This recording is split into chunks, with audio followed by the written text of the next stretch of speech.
immediately upon getting off the airplane, and immediately about finding out the confusion, he tweeted out, "I mean, turn it over to the FBI." Of course. If you get it, turn it over to the FBI, which is what should be done. And the reality is, I will tell you, Mike, my company, Giuliani Partners, and my law firm, Greenberg Trauig, we do cybersecurity for a living. And I've been doing it for 13 years, so it's a subject I know. The Russians have those emails. They've had them for some time. If they could get into the DNC server and be in there for 1 year, which they were, the DNC server is a more modern server, much better protected than the old equipment that Hillary had hanging around in the garage at home. If they could get into that DNC server, they owned her server in Poughkeepsie. Wow. And not only did they own it, you know, but so did the Russians, possibly the Israelis, maybe a couple of other allies. And by the way, we do the same thing to them, so don't get off that. Yeah, but the beauty of yesterday was there were millions of Americans who finally were saying 33,000 emails. Holy cow. And why do you think she destroyed them? Because they show the connection between all the money the Clinton Foundation was getting. Right. Some multi-million dollars in speaking fees that Bill Clinton was getting, and what Hillary was doing in order to get him that money. Right. Like reaching the IRS asking for a favorable settlement for UBS after they got $1.2 million for UBS. Seeking to help people in Russia get all kinds of material into Russia. Actually, the only people who have made any money off Russia are the Clintons. Right. And they made a lot. They got plenty of money from Russia for the Clinton Foundation. Mayor Giuliani, I had a guy come up to me last week on the N train, and he said, "You're a Rudy guy, right? You love Rudy?" I said, "I do." He said, "Do you realize how sought after he is all over the world to advise countries about terrorism, and how powerful that is to know that he's advising Donald Trump, because Trump is expected to have smart people in his corner, surround himself with people like Rudy Giuliani if we have any chance of continuing to defend ourselves against these monster, terrorists." I think that connection is real important. You are serving in a capacity of helping Mr. Trump, right?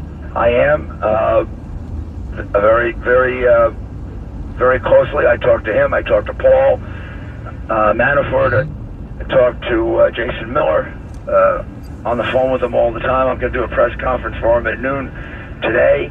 And a lot of our conversations have been about a lot of the places in which I do business and advise on security, terrorism. Look, I don't pretend to know everything about it. I don't get the classified material, but I know a lot more about it than most people do. And the reality is, it is extraordinary that this convention hasn't yet mentioned the beheading of the priest in France, or the 4 attacks in Germany in 8 days. By the way, which makes the point Trump made at the beginning about the Syrian refugees. I mean, Germany's going crazy right now. They had several of these Syrian refugee terror attacks within the span of a few weeks, and so when Trump has a concern about what refugees from Syria are capable of doing, Mr. Mayor, Germany knows. Yeah, and Germany let a lot of them in, and Hillary wants to let in 900,000. Correct. Really, I mean, that's really, really, really dumb. I know how tight your schedule is. I got to ask you this, though. One of the accusations about Trump is that he doesn't have any specificity with regards to terrorism. He doesn't have any specific plan to stop ISIS, to thwart terrorism. That's not true, is it? That is not true. His plan is a responsible one. It's to sit down with his advisors in the military and forge a plan that will end with unconditional victory over ISIS. It is a whatever is necessary and whatever is smartest plan to destroy them as quickly as possible.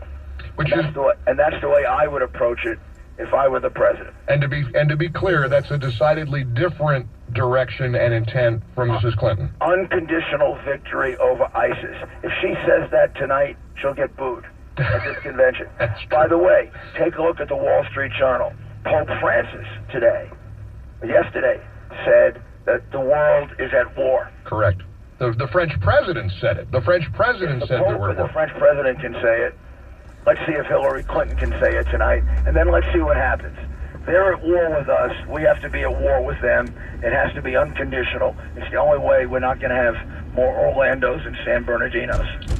Mayor Rudy Giuliani, I need you to take lozenges. We need your voice. You got to work, and all the best. I appreciate you visiting with us from Philadelphia, and I look forward to seeing you again soon.